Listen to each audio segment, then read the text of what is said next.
ہے جو حنبلی عقیدہ ہے، حنبلی مذہب ہے، انہوں نے اس کو نقل کیا اور ساری باتیں چھوڑ دو، کیا جھگڑنا ہے، صحیح مسلم کو اٹھا لے اور باب ہے فضل لیلۃ القدر، لیلۃ القدر کی فضیلت میں، اس میں حضور نے خود فرما دیا ہے کہ لیلۃ القدر 27ویں کی رات ہے۔ صحیح مسلم باب فضل لیلۃ القدر، حضور نے خود فرما دیا ہے کہ لیلۃ القدر کون سی رات ہے؟ لیلۃ القدر کون سی رات ہے؟ یہاں تک تو تاریخ کے بعد ختم ہو گئے۔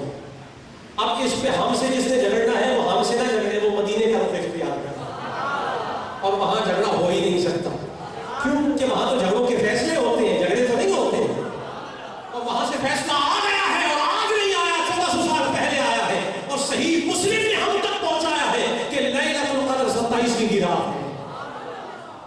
اب اس کو شب قدر کیوں کہا جاتا ہے؟ یہ بھی ایک سوال ہے، اس کو شب قدر کیوں کہا جاتا ہے؟ پہلی بات یہ کہ اللہ نے مصطفیٰ کی شان قرآن میں جو بیان کی ہے نا، اس کو سمجھ لیجیے، سارا قرآن مصطفیٰ کی نام، اور اس میں اللہ نے فرمایا ما کان محمد ابا احد من رجالکم ولکن رسول اللہ وخاتم النبیین۔ محمد مصطفیٰ ختمی مرتبت ہے، وہ خاتم المرسلین ہے، خاتم النبیین ہے، ان پر رسالت تمام ہو گئی ہے، ان کے بعد نبی اور رسول نہیں آنا، تو جس کے بعد نبی اور رسول نہ آئے وہی تو سب سے بڑی قدر والا ہوتا ہے۔ اگر اس کے بعد کسی نے آنا ہو تو اس کو سب سے بڑی قدر والا نہیں کہا جاتا۔ اور ہمارے لیے اور آپ کے لیے فرمایا، مصطفیٰ کے وسیلے سے فرمایا کنتم خیر امہ، تم ساری امتوں میں سب سے بہتر ہو، تو جو سب سے بہتر ہوتا ہے اسی کو تو قدر والا کہا جاتا ہے۔ تو معلوم یہ ہوا جس نبی کو یہ قدر کی رات دی گئی وہ نبی قدر والا نبیوں میں، اور جس امت کو دی گئی وہ امتوں میں قدر والی۔ تو رب نے فرمایا سن لو، یہ قدر والی رات کسی اور کو نہیں دینی، قدر والے نبی کو دے دو اور قدر والی امت کو عطا کر دو۔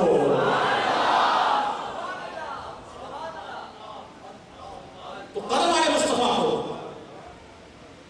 مصطفیٰ کو لیلۃ القدر ملتی ہے، اور یہ مصطفیٰ کی شان ہے، اور یہ مصطفیٰ کا باقی نبیوں پر ایک اور امتیازی نشان ہے کہ مصطفیٰ کو شب قدر ملی ہے، باقی انبیاء کو، اور یہ آپ جیسے غلاموں کی بھی شان ہے جن کو حضور کے توسط سے کنتم خیر امہ کا لقب ملا ہے، قدر والے۔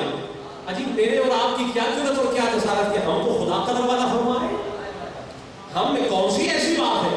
ہم میں ہر وہ برائی پائی جاتی ہے جو شاید کسی بھی امت میں پائی جاتی ہو، سوائے شرک کے کون سی برائی ایسی نہیں ہے جو آج ہمارے اندر نہیں پائی جاتی، لیکن خدا پھر بھی خیر الامم۔ تو مولا بات کیا ہے؟ فرمایا تجھے دیکھ کر کون کہتا ہے جو تیرا نبی ہے اس کو دیکھ کر کہہ رہا ہوں، جس کی غلامی کا پٹا تیرے گلے میں ہے میں اس مصطفیٰ کو کہہ رہا ہوں، میں تو سائیوں کا چہرہ دیکھ کر خیر الامم کہہ رہا ہوں۔ تیری کیا حیثیت ہے تو خیر الامم بن جا؟ یہ تو سائیوں کا کمال ہے، یہ تو نجبات کی بات ہے، یہ تو آقا کی بات ہے، یہ تو مولا کی بات ہے، یہ تو مالک کی بات ہے۔ فرمایا جس کو قدر والا بنا دیا ہے، اب جو اس کا ہو گیا ہے وہ بھی قدر والا ہو گیا ہے۔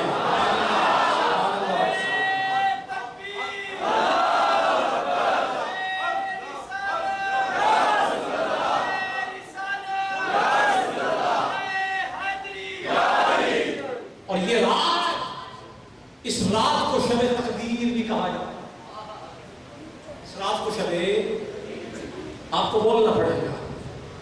آج آپ میں سے میں سمجھتا ہوں ہر بندہ اپنی تقدیر کا سوال لیے آیا ہے، ہر شخص اپنی تقدیر کا سوال لیے آیا ہے، دامن دراز کیے آیا ہوا ہے، دامن پھیلائے پسارے ہوئے آیا ہے، اور اس رات کو شب تقدیر کہا جاتا ہے۔ اے تقدیر کے سوالیوں، ذرا سنو تو صحیح، اس رات کو شب تقدیر کیوں کہا جاتا ہے؟ اس کی وجہ یہ ہے کہ اللہ نے پچھلے مہینے شعبان کے مہینے کی 15ویں رات کو جو فیصلے فرمائے ہیں، 14ویں اور 15ویں درمیانی رات جو فیصلے فرمائے ہیں، وہ فیصلے فرشتوں کے سپرد کر دیے جاتے ہیں، لیکن اس وقت ان کا نفاذ نہیں ہوتا، ان کا نفاذ روک دیا جاتا ہے 1 مہینے کے لیے۔ کتنے عرصے کے لیے؟ 1 مہینے سے اوپر بنتا ہے 27ویں تک، 15 سے 27 تک آپ آنے تقریباً 1 مہینہ 12 دن بنتے ہیں، یا 1 مہینہ 11 دن بنتے ہیں۔ تو وہ جو فیصلے کر کے فرشتوں کے سپرد کر دیے، اللہ تعالیٰ ان کی تنفیذ نہیں، ان کو نافذ نہیں فرماتا. فیصلے ہو جاتے لیکن نافذ نہیں کیے جاتے، اس کے اندر وقت کیا جاتا ہے، توقف کیا جاتا ہے 1 مہینہ 12 دنوں کے لیے. اور 1 مہینہ 12 دن کے بعد جب شب قدر آتی ہے نا تو پھر رب اعلان فرماتا ہے یمحو اللہ ما یشاء ویثبت، میں جسے چاہتا ہوں اسے مٹا دیتا ہوں اور جسے چاہتا ہوں اسے قائم رکھتا ہوں.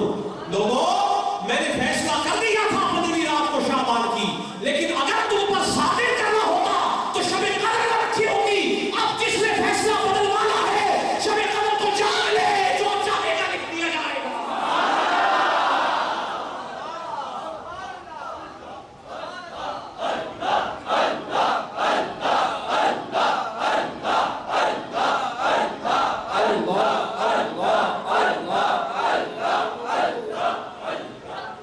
میں وہ خدا ہوں کہ جو تقدیریں لکھتا بھی ہوں اور تقدیریں مٹاتا بھی ہوں. یہ تمہیں کس نے کہہ دیا ہے کہ میں صرف لکھتا ہوں اور بدلتا نہیں ہوں؟ کس گلی میں چلے جائے ہو؟ تمہیں کس نے کہہ دیا کہ جو تقدیر میں نے بنا دی وہ مٹ نہیں سکتی؟ تمہیں کس نے کہہ دیا کہ جو تمہیں نظر آ رہا ہے وہی ہونے والا ہے؟ نہیں، میں بڑی قدرت والا خدا ہوں. ذرا قدر کی رات کو جاگ کر تھوڑا سا رو تو لے.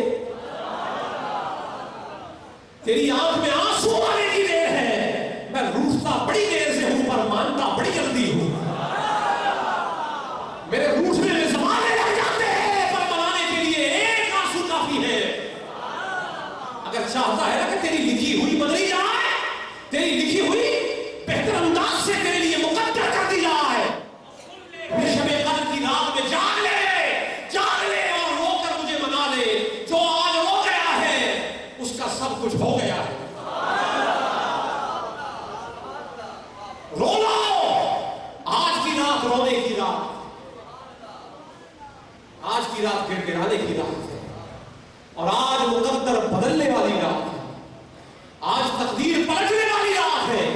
کیوں کہ آج کی رات پر وہ خود قادر مطلق آسمان دنیا پہ آنے والا ہے کہ جو تقدیریں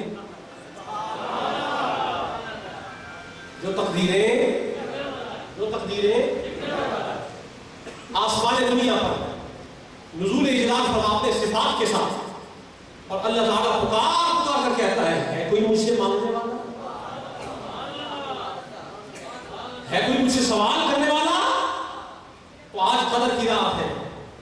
یوں تو سوالی اپنے آقا کے در پہ جاتا ہے، یوں تو سوالی امیروں کے در پہ جاتا ہے، سوال کرنے جاتا ہے، دروازوں پہ دستک دیا کرتا ہے. واہ کیا رات آئی ہے کہ آج آقا خود دینے چلا آیا ہے. آج قریب میں صدا آئی ہے کوئی مجھ سے مانگنے والا؟ آج قریب صدا آ رہا ہے، آج قریب للکار رہا ہے، لیکن ملے گا اس کو نہیں جو بستر میں سو رہا ہے. میں نے کہا نا آج جاگنے کی رات ہے. جاگوں کو ملے گا، سوتوں کو نہیں ملے گا. جو آج سوئے گا اس کا مقدر بھی سو جائے گا. تو مولا پکار کر کہہ رہا ہے کوئی مجھ سے مانگنے والا؟ ہے کوئی مجھ سے مانگنے والا؟ تو یہ شب تقدیر ہے. اس رات میں تقدیر لکھی جاتی ہے اور اس رات میں مقدر بدلے جاتے ہیں. اور عربی میں قدر تنگی کو بھی کہا جاتا ہے. عربی میں قدر تنگی کو بھی کہا جاتا ہے. کلوزنس، نیرونیس، نان وائڈنس، اس کو عربی میں تنگی کہتے ہیں. کیا کہتے ہیں؟ بولیے، اونچا بولیے. میں جو آپ سے کہلواؤں گا اس پر دلیل بھی پیش کروں گا. ابھی تک جو کچھ کہا ہے اس پر دلیل آئی ہے کہ نہیں آئی ہے؟ بولیے. تو اب سے آگے بھی جو بات کروں گا میں محدث کا بیٹا نہیں ہوں کہ دلیل دے کر میں جاؤں، دلیل دے کر جاؤں گا. اور خدا کے گھر میں بیٹھ کر کہہ رہا ہوں اور میری کیا بساط ہے کہ میں اس پر دلیلیں دوں. جو مدینے والا